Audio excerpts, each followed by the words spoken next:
Hi everyone, this is Divine. Thank you for tuning in again. I wanted to go over um on re-energy. Like I previously mentioned in other videos, you can go to this place that I've personally gone to called Delphi University in the state of Georgia in the United States of America. Um, it's the in-depth channeling courses. It costs money.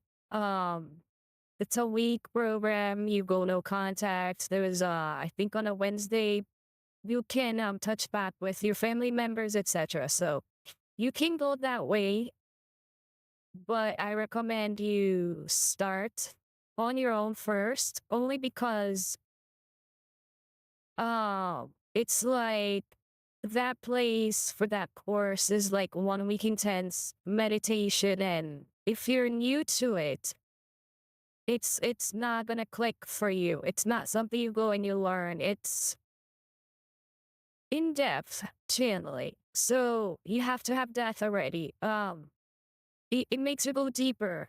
So if this is new for you, the meditation, the meeting your higher self, or meeting spirit guides, or in previous videos I mentioned the candle meditation, the candlelight meditation. So if you're not accustomed to any of this, you're not gonna take much from such a great class. So I took it like way later. Plus, I didn't have money in the beginning, so I learned from freebies that I could find.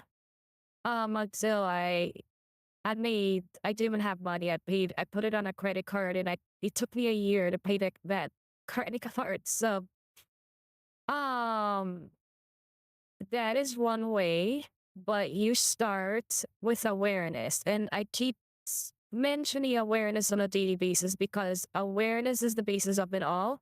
Not only the basis of your the internal healing, not only the basis of your path to enlightenment, God, divine, whatever you want to call it, but also is the path to understand the energy, because know thyself, you must first know yourself. With awareness, you learn your own energy, and by knowing and learning your own energy, then you can eventually read others. It's kind of like reading the room.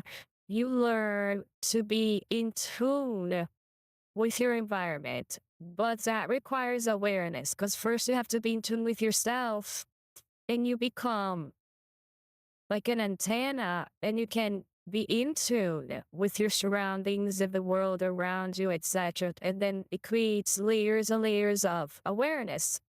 So it starts with the most basic thing, which is awareness. Many people want to jump into, I want to learn how to read people and read energy. Well, you must first learn awareness. Ah, learn yourself, learn your own energy. Like, what kind of energy are you? What's inside of you? And so that's something you need to start on, not only for healing, but also for the fun things that come with this, that people want the excitement, but they don't want to do the work. But in order to get the excitement part of this, you got to do the work.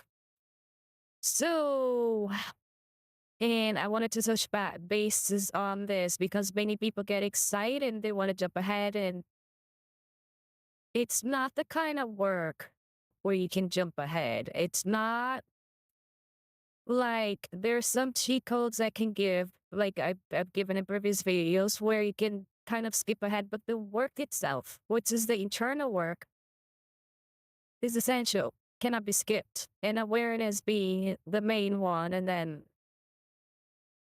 awareness is just the first step. It's the baby step. You have to take action based on what you find out. Having awareness is that understanding, oh, there's something I need to work on, or then there's something to take action upon. And then the next step is taking action towards it, right? Awareness by itself is not enough, but it is the first step. It doesn't stop there, though. Even though the work is internal, many people think because the work is internal that there is no action toward it. But there are plenty of actions. There are plenty of exercises I've explained in other videos, from the taking, 30-minute breaks to just feel your emotion, um, do the emotion where you have to heal your unhealed emotions. Also, every couple of hours, you can put a timer, as I mentioned in other videos, where you check in yourself, you check in your thoughts, your emotions, like, so you can tune yourself. So there are many things to take action that you put work towards it, even though it's internal. It requires that you do things, and those things will be internal, but there are still actions you're taking. So people have this misconception that action is an outwards movement, but there are many actions that happen internally. So on a third party eye, you are doing nothing, but you're doing a lot. And that's the difference between internal work, because it's not about other people validating that you're doing it or not. It's between you and the divine and God, and, you know, enlightenment is between you and you. Basically, your higher self. You can call it higher self, which is your God self. So you can call it whatever you like, whatever works for you, make it work for you. The point is that you make it work for you. It's whatever clicks with you. There's no necessity for it being religious or non-religious. There is no bias. Only in the physical world are there any bias. And it's in the physical world where they want you to be religious, where they want to label it, because the physical world requires a labeling system so they can feel comfortable. Because the ego feels the need to control. And what is labeling? It's a sort of control. If you feel the need to label an infinite being in a human body, you are insane. There is no labeling a person, because a person has a potential of infinity. And that's who you are. That's who I am. That's who we are. And you must step into that infinite power of wisdom, and also power of feeling, of wisdom, of unconditional love, of endless potential that we can tap into. Not only we can tap into, that we are, that we represent. So the path is to learn to embody it, not play stupid labeling roles with egotistical retards. So forget about religion, forget about labels. You use what works for you. If religion works for you, though, use religion. If it doesn't click with you, if it triggers something negative inside of you, do not use it. Don't try to use religion if it triggers something inside of you. However, if religion is triggering something negative inside of you, other than the labeling, then, there's something there to be healed, obviously. So just do the best that you can, and make the internal path is like your custom made path. You make it work for you, and only you can know you so well. And the fact that most people don't know themselves so well screams how much this world lacks healing, awareness, and knowledge. I think we're thirsty for real knowledge, not AI, human generation, narratives, but actual knowledge. And for that, we must tap into that God force inside of all of us. So, you I'm here trying to teach people to be their own guide for that reason, because you create the path, you walk the path, you open the door and you walk it. You are the director, you are the actor, you are the producer, you are the movie, and you are the one watching the movie. And you need to open your mind, open your consciousness to that kind of concept. You have to become bigger than this label they gave you in this physical reality. But that's your choice. You don't have to. I say you must because if you're here, it must mean that you want to learn. Or you're a hater that you just want to find stuff to hate on me. Whatever it is, that's your choice. And it is a choice. And remember, with every choice, there are consequences. And consequences do follow. They always follow. And they will follow. So, again, and also, the one that's talking about this, being able to read others triggers non-believers. And when I say non-believers, I don't mean um, non-religious people. But it triggers a lot of religious people too, because many religious people are non-believers, right? Go figure. But being able to read others triggers non-believers, whether they're religious or not, because they feel intruded. They feel like, I didn't give you permission. Okay. So let me explain. In the physical world, we live by laws. So if the government wants to spy on us, it's unconstitutional. They need a warrant. It's against our Fourth Amendment, right? So in the spiritual realm, we made all these agreements before we came into this physical reality. It was already agreed upon. Whether you remember or not, that's your problem.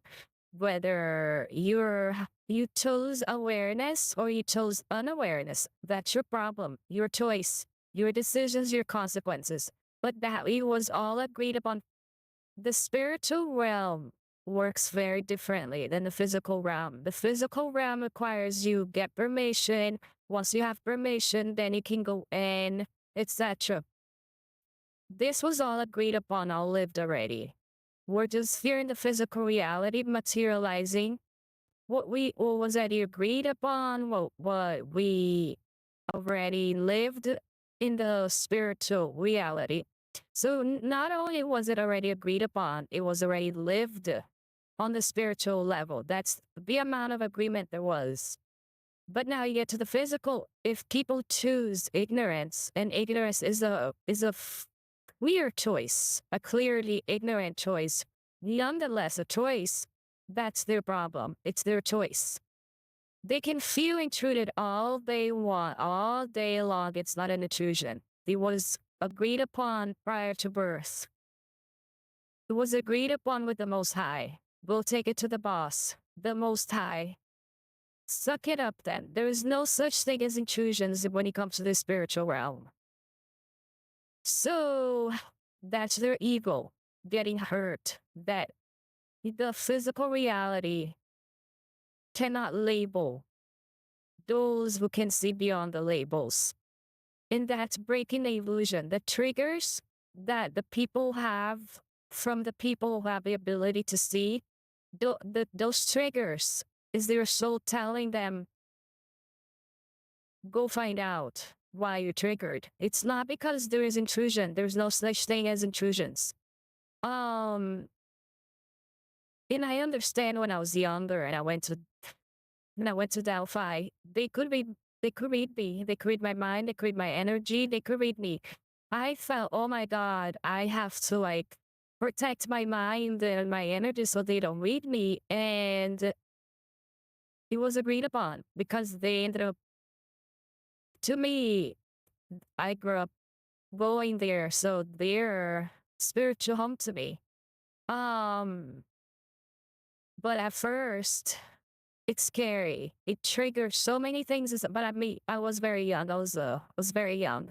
But it triggers a lot inside. Some people don't grow, they don't mature. And that's also the problem because they don't work with the emotions.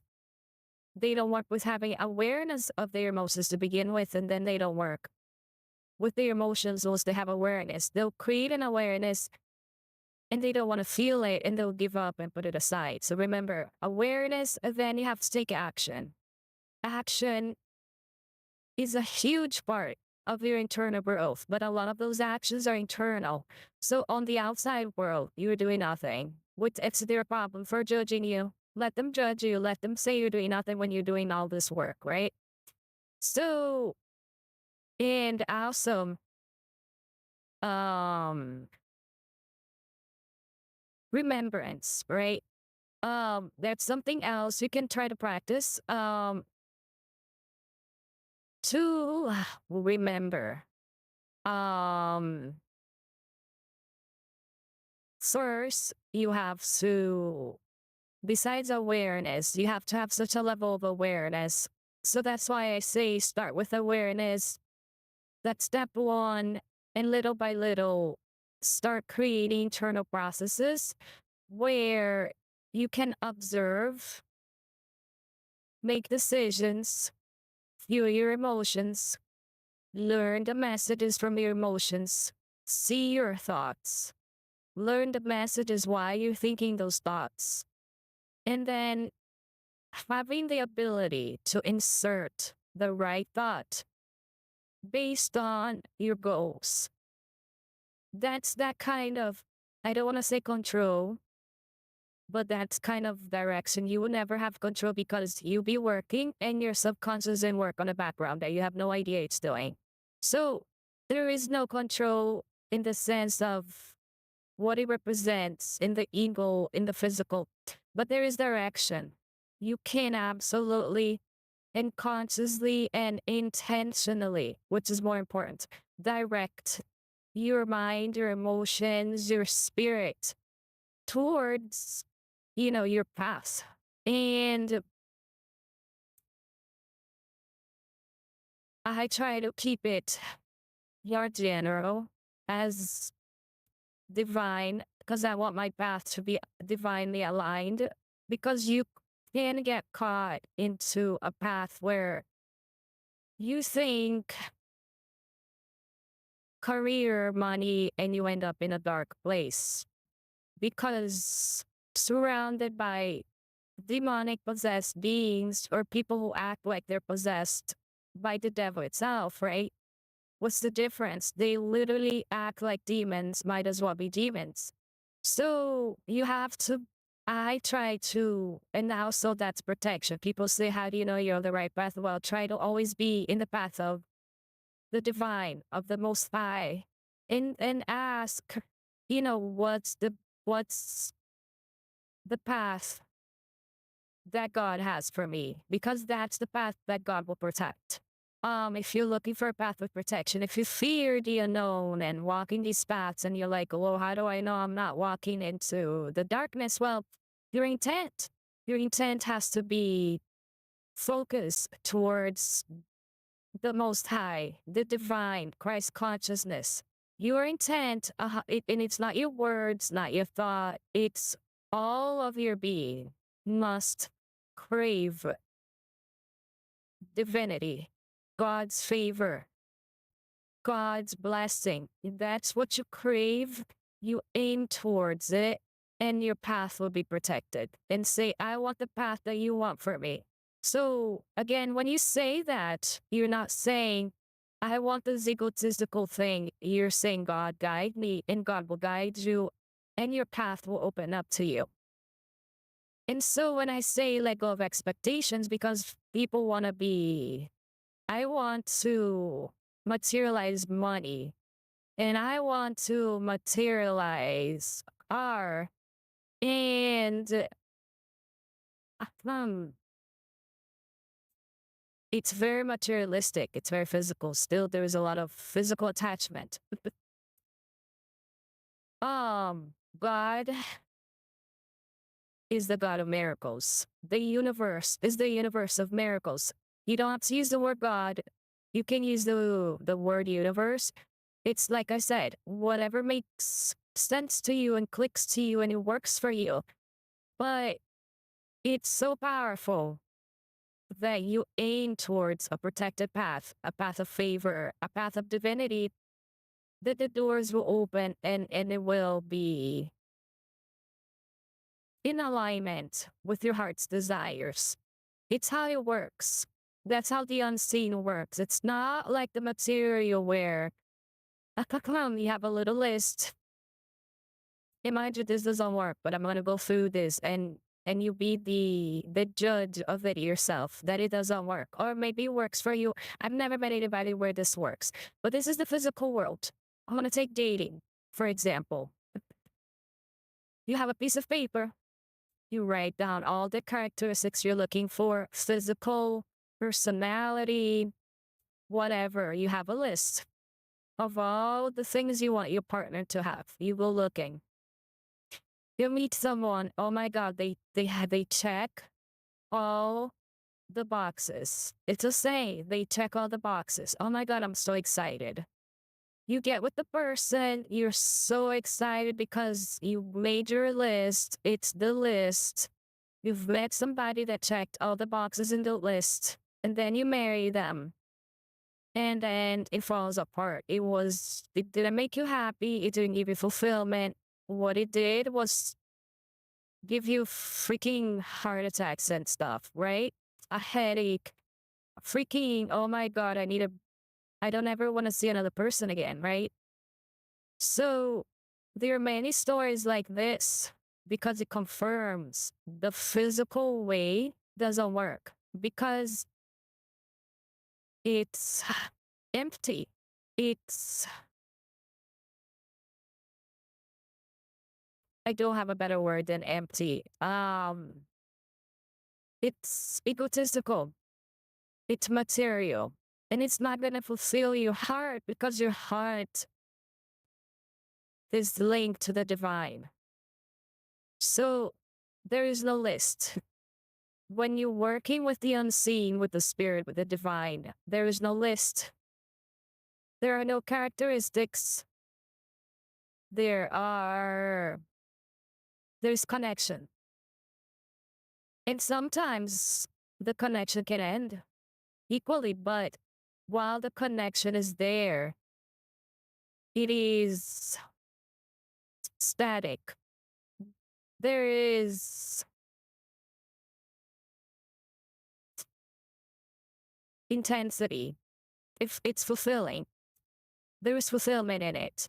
Then, once you establish the connection, and there is, I don't want to say static, I don't think that was the word, but there is a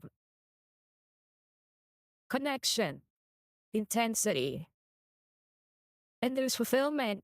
Then the next step is to maintain it. Now, maintaining a connection that has real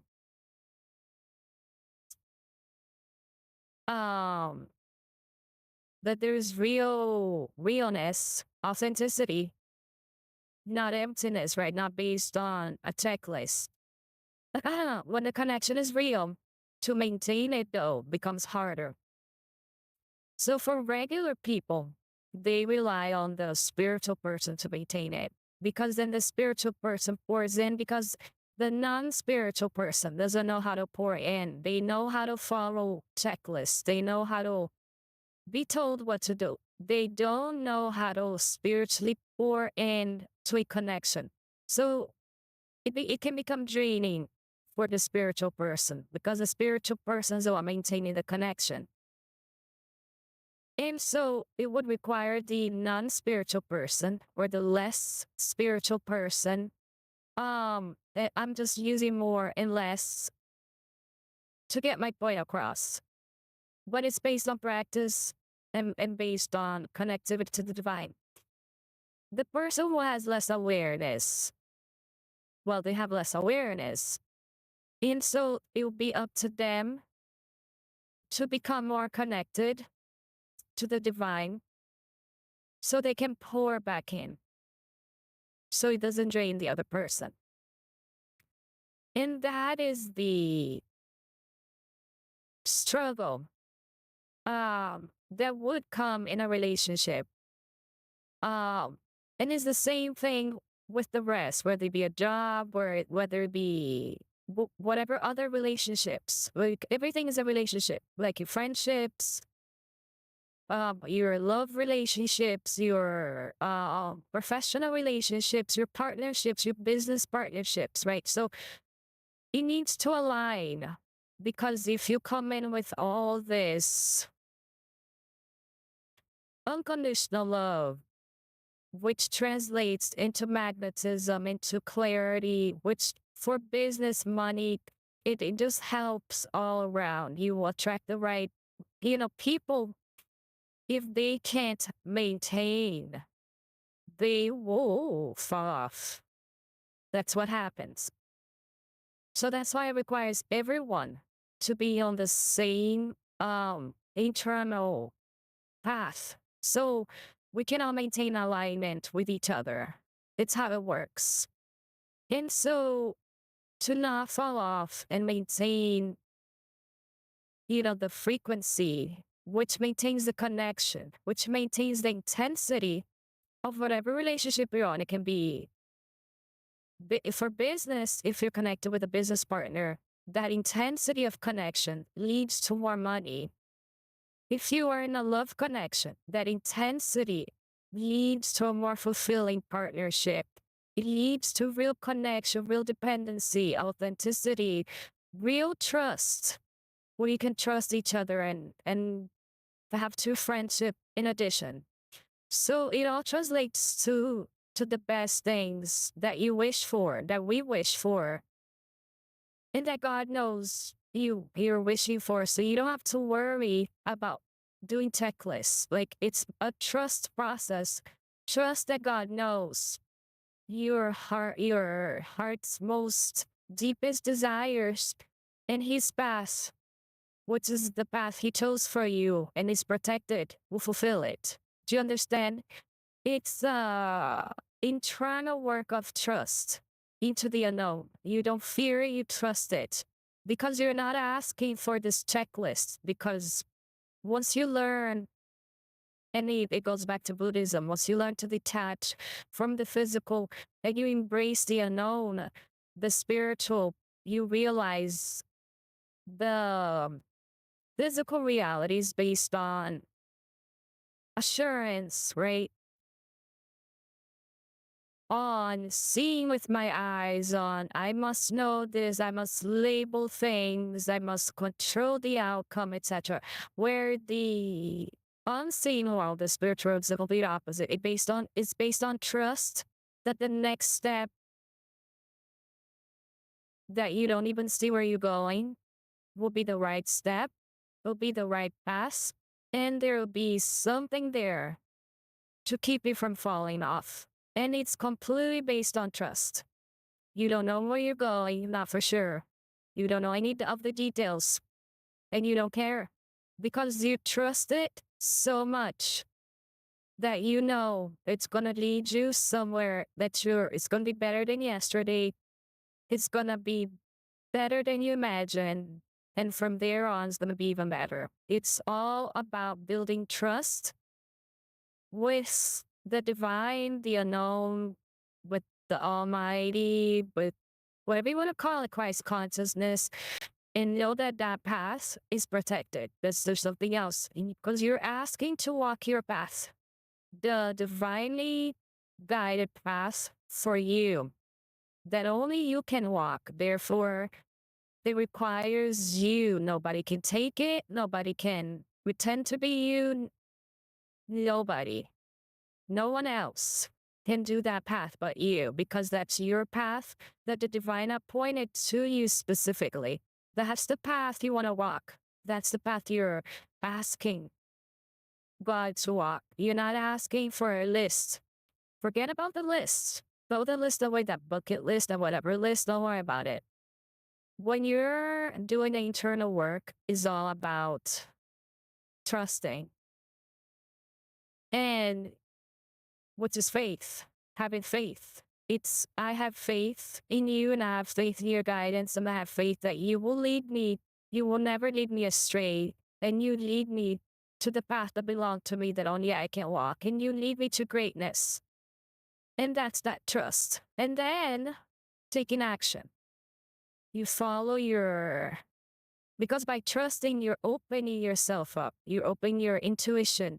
By building that trust, that undying faith, undying trust into the unknown, into the universe, into God, into Christ consciousness, whatever you want to call it, you open your intuition and you feel nudges to certain places, to certain people. Certain people feel like homey to you. And certain people feel like, oh, yucky to you. You know, you start, and those you listen to that. That is your intuition talking to. And at first, your intuition is very quiet. That's why it requires a lot of silence within you, a lot of awareness, a lot of meditation, because it's so quiet that you have to really shut down everything so you can hear it. Eventually, it becomes like almost screaming sometimes. So it depends on you. How connected are you? If you're very connected, it's like boom, no questions asked. I don't have to stop anything. Like there'll be a lot going on and I can still hear it and see it all at the same time. So it would depend on how connected you are. That's not once in a lifetime. But I mean, once you awaken, you can go back because you can unsee what you've seen. But the frequency has to be it's not reestablished every time, no. But you do need to cultivate it constantly. It's a constant choice of cultivation. And plus, your body will crave it. It'll keep calling you back home to it. And it'll always be your choice to go back to it, to the divine path or not. You can always fall off because it's a constant choice. Remember, we live in free will universe. It's always a choice. At any moment, you can choose differently and take a different path, which will start releasing you. Like I previously spoke about the karmic loop. You have release, but if you're stuck, if you already passed the threshold that you're stuck in this karmic loop, you make the karmic loop better, even though you're still stuck in it. But you release a lot of things. You will make you go back to it because you didn't do enough to not loop again, but it will release a lot of energy that maybe on the net you'll facilitate during your release from the loop on the next loop. I hope that that you understood that. If you don't, just go a little bit deeper into karma, karmic loops. Another good book on this is the Book of the Dead. Very good book. Um, I do believe they found a way to be immortal. It's through reincarnating. You can choose and direct reincarnation in your next loops, etc. And they found a way to keep the information via these secret societies. So when they reincarnate again, they know how to identify, they know how to find them, and they'll have the information stored so they can keep progressing and evolving. They won't lose the previous information from the last karmic loop. So, but that's a whole other subject. Anyhow, the Book of the Dead is also very good on if you wanna, touch this subject a little bit more. Hinduism touches on this as well. So there are different angles you can work with this. You don't have to start picking up books. I recommend that you do what I just said right now. Do the trust work, the faith work. Pick up nothing. Just do what I just said and follow your nudges. It will nudge you into a book. It will nudge you into someone to listen to. It will nudge you to your guide to, and then as you trust more and you surrender more, and the more you trust and surrender, the higher you vibrate, the less dense you become, then people will change and things will change because Your surroundings change based on what frequencies you emit. And remember, your brain emits frequencies, emits signal. Your heart emits signal. Your heart is the biggest magnetism you have. What's constantly attracting, regardless of what's going on in your mind. It's attracting all the time. It's emitting signals all the time, constantly. So if you're not directing your signal, if you're not directing to the best of your ability with your intentions, then what are you signaling? You don't know. So you can't say, I'm like a good person or I make good signals if you don't know. If you don't know, you don't know. You really don't know. Could be anything. So I recommend you live intentionally. You live with intention because that's the only way to assure that you're going in the right path. Church will not get you there. I'm sorry for the religious people. I know they don't like when I say this, but church will not guarantee that. It's your intention every day. It's a choice. It's not just every day. It's every moment. Every choice you make leads you to a path, whether you know it or not. That's your choosing to be ignorant. The information is out there. There's plenty of information. If people are lazy, that's a choice. Then you cannot go to God and complain, look at my life when you're lazy about it. You can't. Now, when someone's attacking you, it's different. That's why I try to not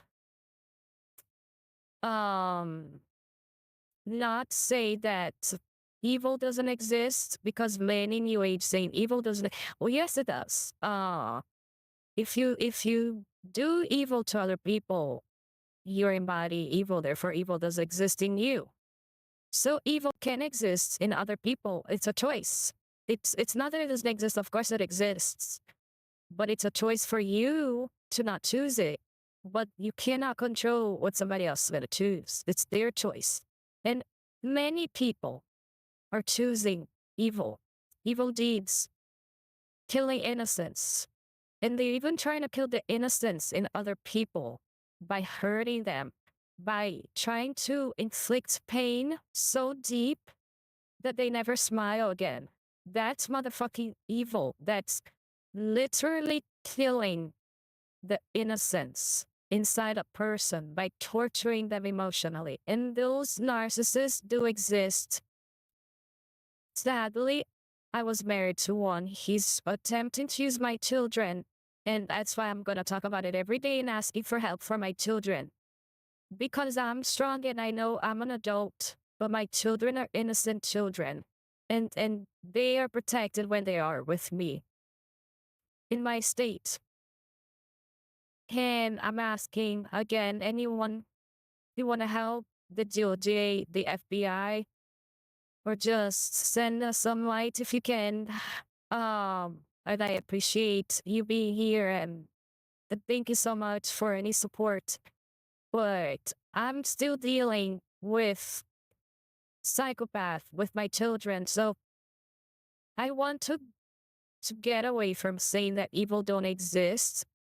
It does, but it's a choice because it's a free will world. You can't choose even the devil if you want to. And some people are actively doing it because they don't believe, and it's on them. It doesn't matter if there's certain things that it doesn't matter if you believe or not, like universal laws. It doesn't matter if you believe them or not. They are still happening all throughout you. You're still attracting constantly, whether you believe in law of attraction or not. There's karmic laws. If you don't believe in karma, it doesn't matter. Karmic laws still exist. There are many things that still exist, whether you believe it or not. There are certain things that are universal laws. This nation was founded on natural law, which is God's laws, universal laws, natural laws, another word for it, whatever you want to call it. This nation was founded in those laws. That's why we have freedoms. We have freedom of religion. We have freedom of speech. We have the right to throw away a government if it's tyrannical, using guns, using violence, because it's a physical world.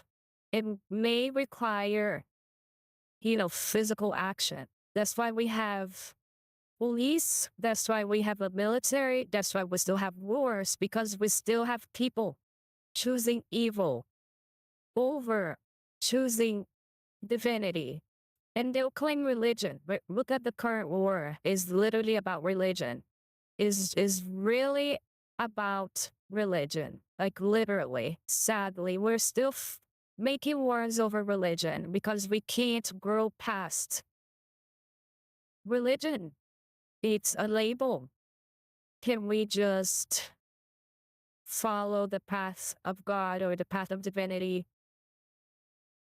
You know, not everybody can, because not everybody wants to by their own free will. And that is the reality. We may choose to because we're have some sort of awareness or we want better things. It's a sad reality. Many people do not want better life. Many people, they just want chaos. That's what we call agents of chaos. And that's what my ex-husband is, an agent of chaos. And please help my children. They don't need to be exposed to that. They don't. They deserve to be loved and properly protected, which is what I offer. And so I'm going to leave with that. Remember, always step one, awareness.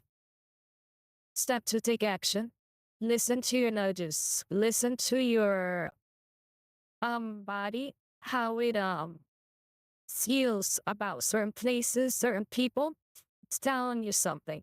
Listen to your body, listen to your thoughts, listen to your emotions, and start creating that internal process within you that works for you. And you don't have to explain yourself to anybody.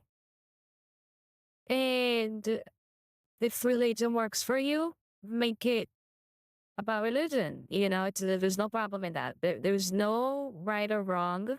As long as you can click with it and make it work for you, then you're on the right path. And remember, always intention matters. The intention is divinely protected path. So 1, you have protection. 2, you're on the path of the divine. And 3, forget about the details, don't worry about it. Have no expectations, because what you're doing is you are practicing a faith. Faith in the universe won't do you wrong. And the more your ego sees that you can trust this process, this faith, your ego will eventually surrender, because all your ego needs for surrender is to see that it's working, that it's leading you somewhere that you're happy, that you want to be. And your ego will eventually surrender. So the path is the path of all. All that you want will follow. All you gotta do is start with step 1, awareness. Thank you for tuning in. And if you want to help support my work, Venmo Cash App at Divine123. Same at name at YouTube, same picture. That's how you know it's me. Thank you for stopping by, and I'll see you on the next one.